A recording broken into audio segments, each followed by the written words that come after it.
ఈ కేవీఆర్ అనేటువంటి వ్యక్తి అరెస్ట్ అవడంతో మన జర్నలిస్టు అంటే కోటిలో అద్దె కోటి వేసుకున్నటువంటి మన ఫేక్ జర్నలిస్టు పాషా గారి మీడియా ముందుకు వచ్చి ఒక జర్నలిస్ట్ని అరెస్ట్ చేయటం ఏంటి, అరెస్ట్ చేసి అతను కొట్టడం ఏమిటి, కొట్టే అధికారం మీకు ఎవరు ఇచ్చారు అని చెప్పేసి మనోడు మాట్లాడుతున్నాడు.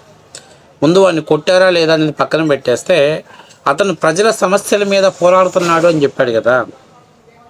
అతను ప్రజల సమస్యల మీద పోరాడుతున్నాడా, జగన్మోహన్ రెడ్డికి వచ్చిన సమస్యల మీద పోరాడుతున్నాడా అనేటువంటిది మీరు క్లారిటీ ఇవ్వాలి. ఒకవేళ అతను ప్రజల సమస్యల మీద పోరాడుతున్నాడంటే ఆయన ఏదైతే ఆయన వీడియోలు చేశాడో ఆ వీడియోలన్నింటినీ కూడా మనం ఒకసారి పరిశీలించినట్లయితే అతను ప్రజల సమస్యల మీద పోరాడుతున్నాడా లేకపోతే జగన్ సమస్యల మీద పోరాడుతున్నాడా అనేది మనకు క్లియర్గా అర్థమైద్ది.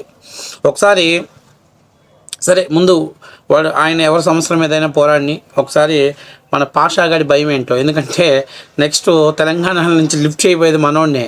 ఎందుకంటే మనోడు అన్నీ ఊహించినటువంటివి జరిగిపోయినట్టువి జరుగుతున్నటువంటివన్నీ కూడా కలలు కానీ చెప్పడం మొదలుపెట్టాడు. కాబట్టి నేనేం చెప్తున్నానంటే ఫస్ట్ ఆఫ్ ఆల్ మనోడు పాషాకి భయం పట్టుకుంది.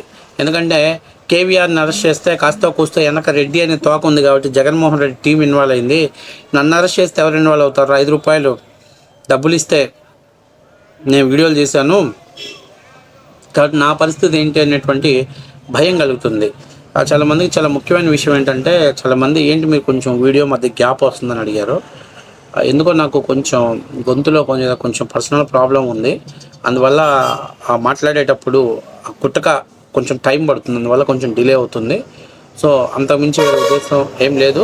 బట్ ఒక 2-3 రోజులు ట్రీట్మెంట్ తీసుకుంటున్నా తగ్గిపోతుంది, తర్వాత దానికి పెద్ద ప్రాబ్లం లేదు. కాబట్టి చెప్పాల్సింది ఎందుకు చెప్తున్నా ఎవరో ఒక ఫ్రెండ్ మిత్రుడు మెసేజ్ పెట్టాడు కాబట్టి నేను చెప్తున్నా. సరే ముందు వీడియోలో పోయే ముందు మీరందరూ కూడా మన ఛానల్ని సబ్స్క్రైబ్ చేస్తారని మనస్ఫూర్తిగా కోరుకుంటూ ఒకసారి మనోడు ఏం చెప్తున్నాడు ఒకసారి చూడండి. మామూలుగా లేదు మనోడు ఆర్తనాదాలు. ఎందుకంటే విక్రమార్కుడు సినిమాలో రైల్వే స్టేషన్ ముందు ఒకటోడిని కొడుతుంటే చివరిలో ఉన్నోడికి వాడు దడుచుకుంటూ ఉంటాడు, అరే ఫస్ట్ నన్ను స్టార్ట్ చేస్తే పోయేది కదా అన్నట్టు. అందుకని చెప్పి పాపం కేవీఆర్ని స్టార్ట్ చేశారు కాబట్టి నెక్స్ట్ నా దగ్గరికి ఎప్పుడు వస్తుందో ఈలోపు దాకా నేను మానసిక ఆవేదన మానసిక బాధపడాల్సిన పరిస్థితి ఏర్పడుతుంది అని అనుకుంటున్నారు. సరే ఒకసారి చూడండి మనోడు ఏం మాట్లాడుతున్నాడు చూడండి.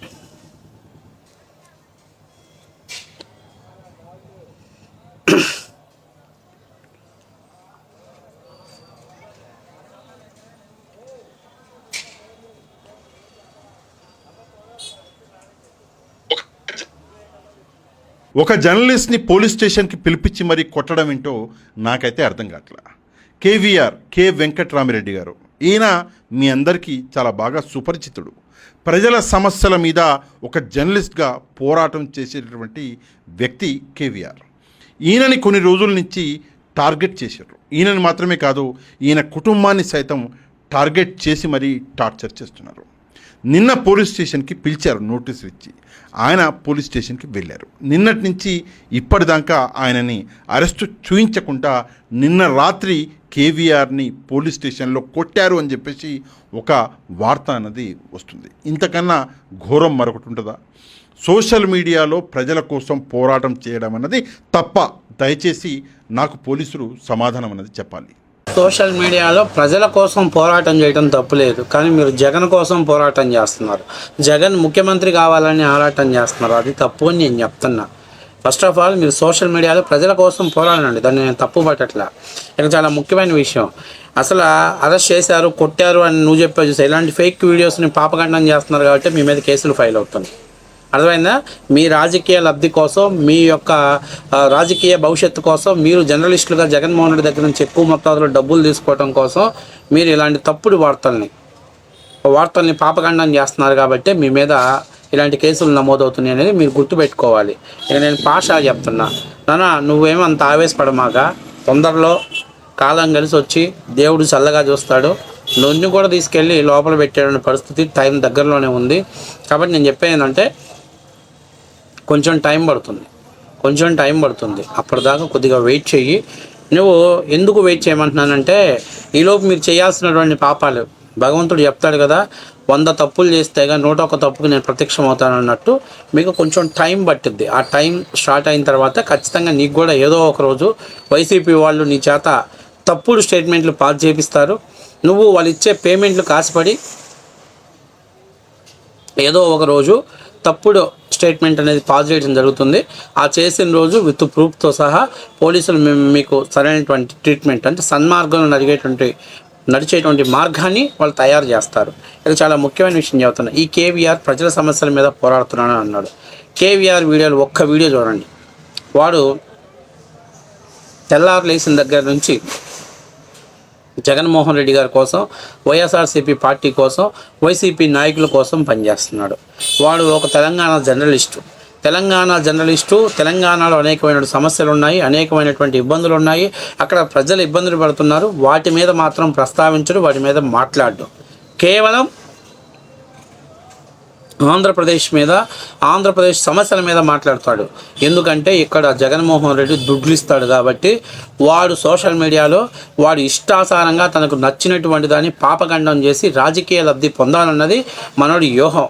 అందుకని చెప్పేసి ఈ రోజుల వరకు కూడా జగన్మోహన్ రెడ్డి గారి కోసం పనిచేస్తాడు. ప్రతి తప్పు జగన్మోహన్ రెడ్డి గారికి ఫేవర్గా మలిచి జగన్మోహన్ రెడ్డి గారిని మళ్ళీ ముఖ్యమంత్రి కావాలి అని చెప్తాడు. అపారమైనటువంటి జర్నలిజంలో అనుభవం ఉందంటున్నారు. ఆయనకు అపారమైనటువంటి జర్నలిజంలో లేదు అనుభవం. బ్రోకర్ వృత్తిలో ఉంది అనుభవం. బ్రోకర్ పనులు చేయడంలో ఉంది ఆయనకు అనుభవం. కాబట్టి ఇలాంటి బ్రోకర్లను అందరినీ కూడా మీరు గుర్తుపెట్టుకోవాల్సింది ఏంటంటే ఖచ్చితంగా వాళ్ళ రాజకీయ అవసరాల కోసం, వాళ్ళు నిచ్చెనెక్కడం కోసం మిమ్మల్ని పాముల్లా వాడుకొని వైకుంఠపాలిలో కిందకి నెట్టేస్తున్నారు. ఈరోజు నేను నీకు కూడా చెప్తున్నా, ఏదో ఒక రోజు నీకు కూడా తొందరలో టైం ఉంది. తొందరలో నిన్ను కూడా హైదరాబాద్ నుంచి లిఫ్ట్ చేస్తారు. ఖచ్చితంగా మంచి కారాగారం సెలెక్ట్ చేసుకో.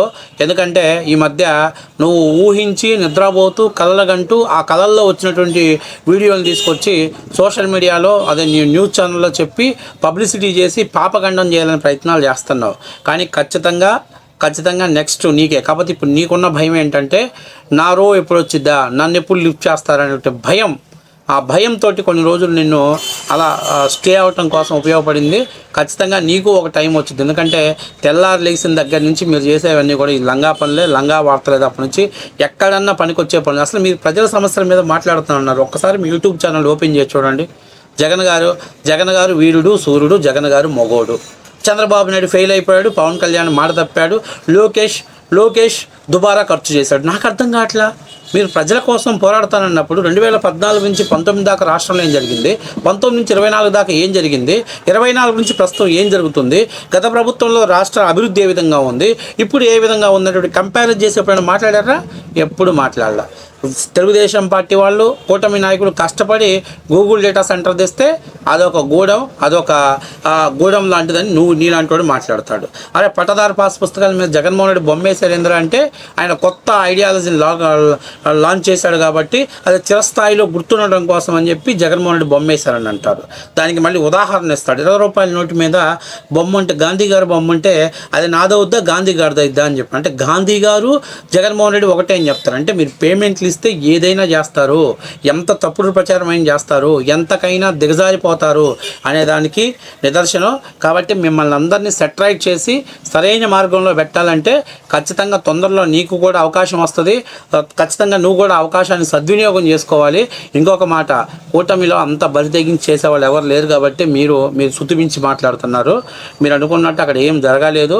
కానీ పూర్తి స్థాయిలో కస్టడీ చేసుకొని ఇంట్రాగేషన్ చేస్తే మాత్రం దొంగ ఫేక్ యూట్యూబర్లు ఎంతమందో బయటపడే అవకాశం ఉంది.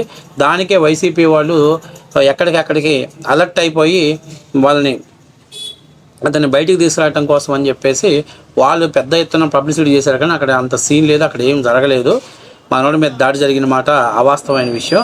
రేపు పొద్దున వాడు మీడియా ముందుకు వచ్చి వైసీపీని స్క్రిప్ట్ తీసుకొస్తారు కాబట్టి ఆ స్క్రిప్ట్ ప్రకారం మనోడు మాట్లాడతాడు.